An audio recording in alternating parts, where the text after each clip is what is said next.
Welcome to Train Signal. I'm Ross Bagurtis, and in this video we're going to be covering inter-VLAN routing. Now inter-VLAN routing is an extension of VLAN trunks.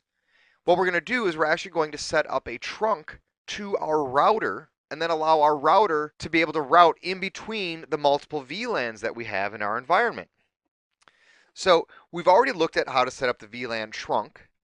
What we do is we can connect two switches together and put multiple VLANs on that trunk. However, in order to route between these VLANs, we need to add a router into the mix.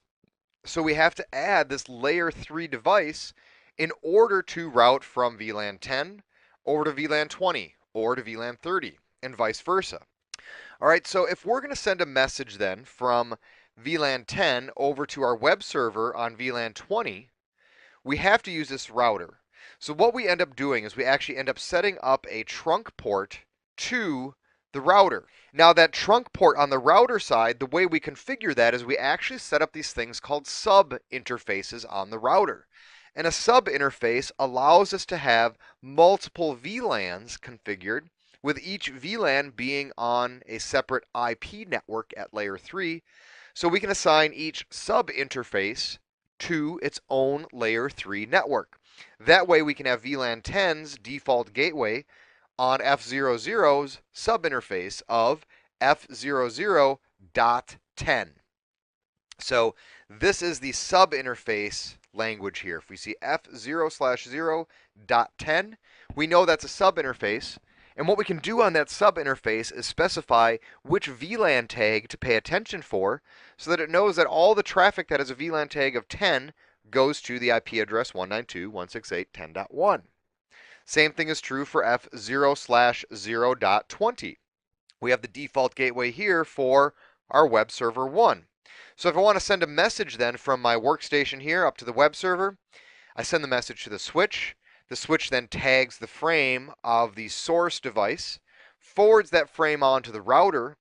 The router then looks at it and makes sure the destination MAC address is for the router.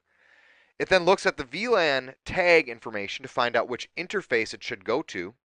It then strips away the frame tag and the entire frame header, does a route table lookup for our destination IP address of 10.0.0.100, finds out that that's connected to F00.20, sends out the ARP to get the MAC address of 10.0.0.100, builds the frame, puts a frame tag on it of 20, and then sends that frame on its way. The switch receives it, it removes the frame. The switch, though, looks up in its MAC address table, finds out that it has to forward this particular frame out its trunk port to this other switch. So it sends the frame over to that trunk port, re-adds the VLAN 20 tag, sends that frame up to the next switch. That switch removes the VLAN tag and forwards the frame on to the web server 1. So this is how we do inter-VLAN routing. We're actually using this single cable, this one wire, we're actually using it to handle multiple connections into our router, and we identify those multiple connections using that VLAN tag. Another way to look at this is we're taking one physical link at the physical layer of the OSI model, and at the data link layer, we're taking that one physical link and breaking it up into multiple virtual links. Right, so we have multiple VLANs, broadcast domains, that are allowed on that particular trunk. So we're really just breaking up that physical layer link. In this case, we're breaking it into 3 separate links. We can break it up into nearly as many as we want.